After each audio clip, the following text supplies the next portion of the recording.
me a video. Matter of fact, I'll let you watch it.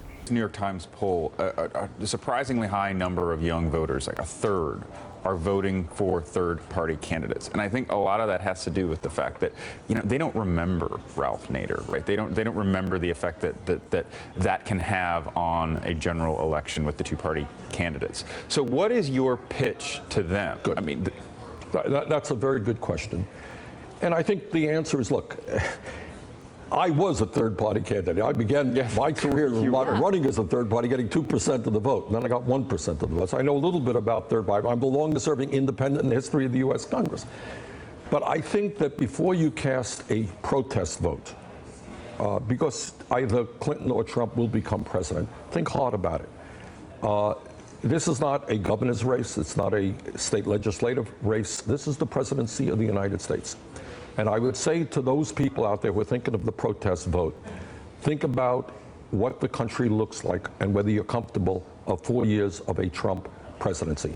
And I would suggest to those people, let us elect Hillary Clinton as president. And the day after, let us mobilize millions of people around the progressive agenda, which, by the way, was passed, as you know, in the Democratic platform.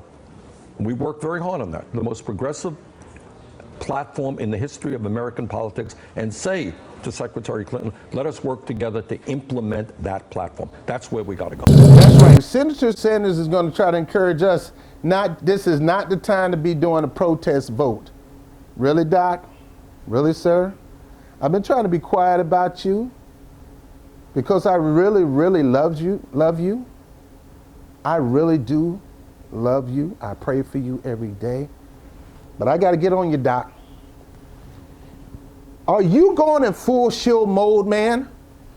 Have you punked out to the narrative that, oh, Trump? So you becoming are you really becoming a Democratic operative or a Democratic employee or a Democratic narrative? Are you going to continue to milk this thing to cover from you? Allowing Jeff Weaver to slap the ball of your opportunity to run as a third-party candidate? Listen, I got some sad news for you, Doc. The people was never into Clinton. 40 and up, oh, that's the girl. 45 and up, I was corrected by a lot of people. 45 and up, oh, Clinton's our girl. 45 and under, these people don't give a hoots about who Clinton is. They don't care about our record. They looked at the record. They investigated. Ms. Clinton, they investigated, they did their research. They investigated you, and they don't like you. They don't like your record as Secretary of State. They don't like your record as state of New York. You did a few things: Children Defense Fund, healthcare, 9/11. What else you did? Name post office. What else you did? Secretary of State. You fell with the Honduras. You fell with the Haiti. You fell. Not only you fell, you ripped the people off. You left the people of Haiti, Honduras, stranded with this failed, funky coup that you endorsed.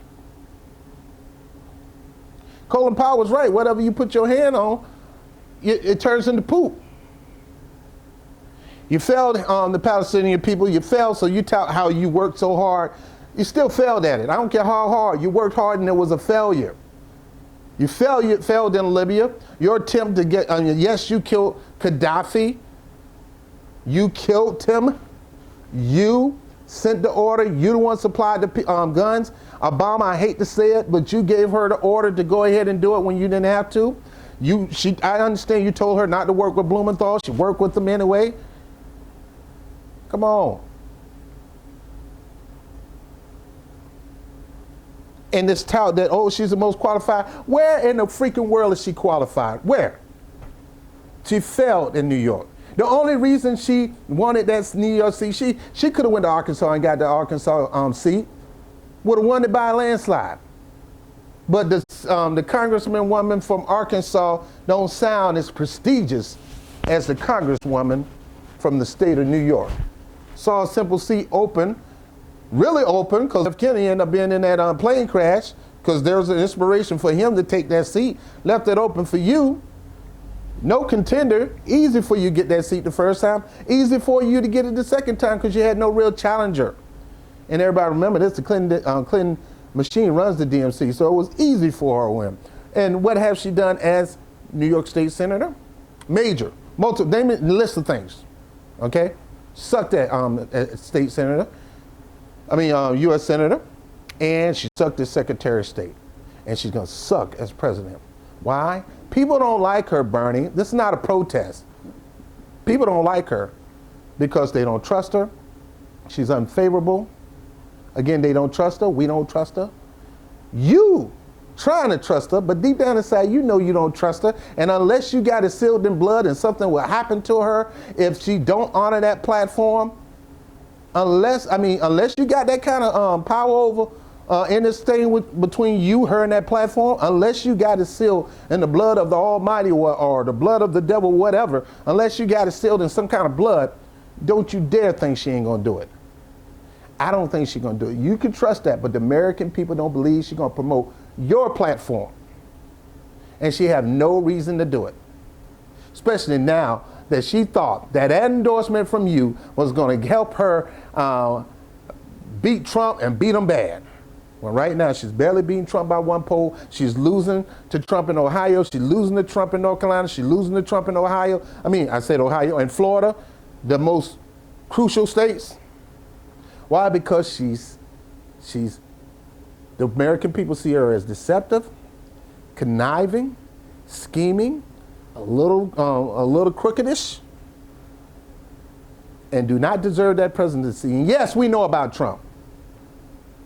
You can't use the fear-mongering. You said it.